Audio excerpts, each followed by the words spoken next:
Chose à dire? Oui, rapidement deux choses. D'abord, la première, c'est, on en a parlé hier, mais on n'a pas évoqué ce pan qui me tient absolument à cœur, c'est la nomination de Badra Koné. Pas la nomination de l'homme en tant que tel, et pas parce qu'il n'est pas méritant, il est plus méritant. Oui, parce qu'il avait démissionné. Il est plus méritant que beaucoup qui ont été nommés, et beaucoup qui sont à des postes de responsabilité. Mais c'est un peu l'incohérence dans l'action de l'homme que je dénonce.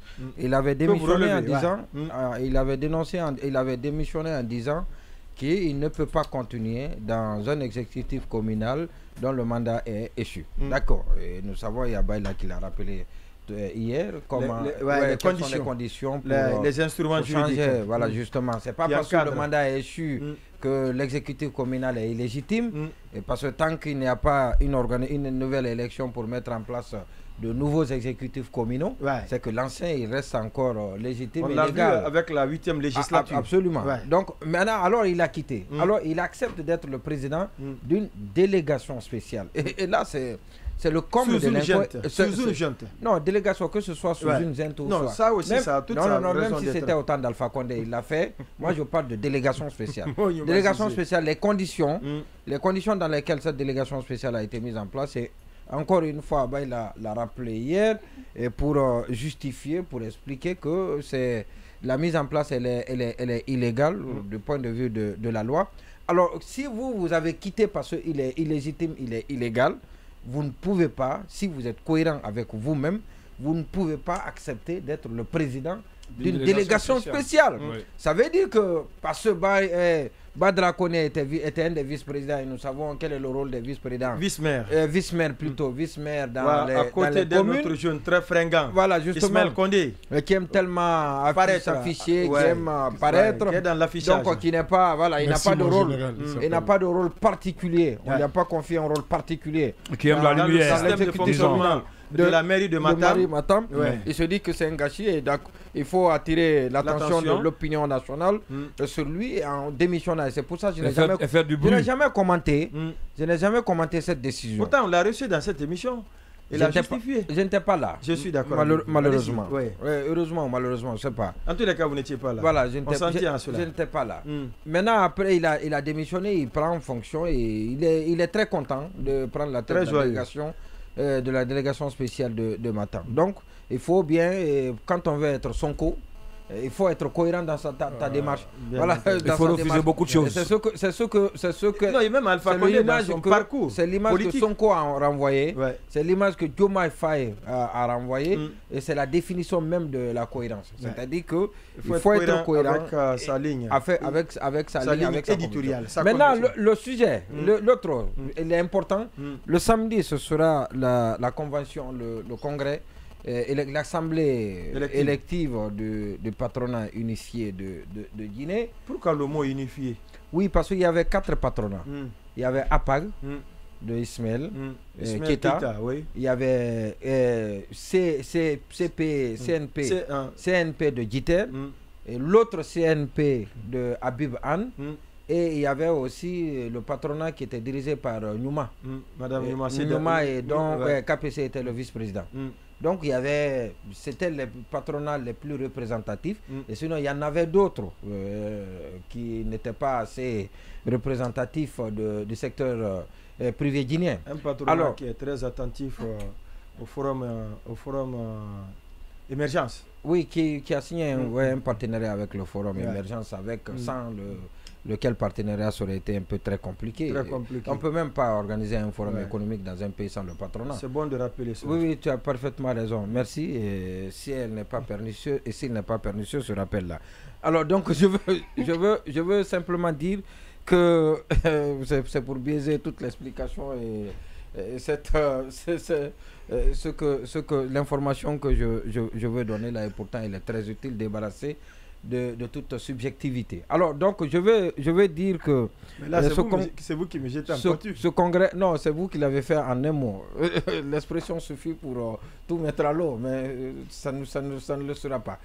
Alors, pour le congrès, il est prévu le samedi, mais... Le samedi prochain. Voilà. Les travaux préliminaires étaient aujourd'hui. Il y a des menaces qui guettent. Bon? Peut-être on peut dire des petites menaces, mais c'est une menace à partir de la part de qui? Il y a des dissensions, des incompréhensions? Oui, la dissension, c'est toujours l'éternel qui respecte, insatisfait. L'éternel problème. C'est Habib, voilà. Au sein des structures syndicales, surtout quand on parle des organisations patronales. C'est Habib Anne. Et c'est à cause de lui, sous Alpha Condé, qu'on n'a pas réussi à parvenir à un patronat unifié. Et donc, les efforts ont été faits sous le CNRD. Les efforts ont été faits avec... il faut le reconnaître. Oui, avec un brin de menace. Et donc, ils ont accepté... Pas avec une menace d'ailleurs. Voilà, ils ont accepté de se mettre ensemble. Mais cela est passé à travers la gorge, quoi. Il n'a pas... J'ai l'impression que ça ne l'a pas plu. Et donc, il profite du bon moment pour relever des choses, pour dénoncer... pour dénoncer la tenue de ce congrès. Il estime que c'est illégal et irrégulier. Mais la loi a tout prévu dans les conditions normales. La loi, c'est cette loi-là qui doit être votée là. Vous savez, il n'y avait pas de patronat unifié. Le patronat légalement n'existait pas. Et parce qu'il n'y avait pas de règles juridiques il n'y a pas d'instrument juridique qui encadre le fonctionnement du patronat. Le bureau exécutif, le conseil exécutif qui a été mis en place, c'est par consensus. Et donc tout ce qui a été fait, c'est par consensus. Et ce qui est malheureux, et ce qu'il faut remarquer, et ça je l'ai dit ailleurs, sur d'autres plateformes, que le monsieur, il était là, il est arrivé il y a 2 ans. Il est arrivé suite après l'action d'unification, mais depuis qu'il est arrivé, il a assisté à toutes les réunions. Les réunions au cours desquelles il a été décidé d'organiser le congrès le 20 avril, il était là, il n'a pas protesté. Et les réunions au cours desquelles les qualités, le statut de votant ont été définis. Il était encore là.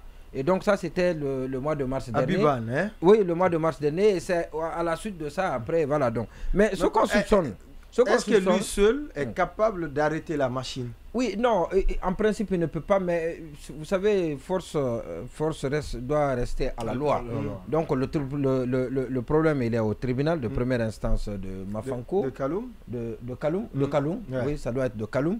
Donc il est au tribunal de première instance de Kaloum qui doit trancher là-dessus, et parce qu'il existe, le congrès c'est le samedi, il faut en référer très rapidement, se prononcer sur le dossier, et ça va être le vendredi. Donc ils vont voir une adéquation. Si les griefs qui ont été formulés par l'homme sont fondés par le contestataire, l'éternel mécontent, si ces griefs-là sont fondés, eh bien la justice sera fondée de prendre la décision, l'ultime décision. Cette décision redoutable, c'est de reporter.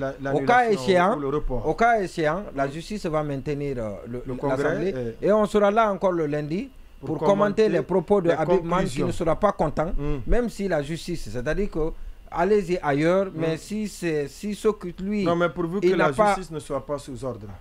Non, la justice ne peut pas être sous ordre. Le patronat, comment est-ce que la justice peut être sous ordre? C'est pas l'État qu'on a assigné en justice. D'accord. Et ce n'est pas... Oui, mais on sait quand même comment ça fonctionne dans le secteur privé, parce que l'exécutif veut avoir tout le contrôle sur tous les organismes. Et on sait que l'État est le principal client des entrepreneurs.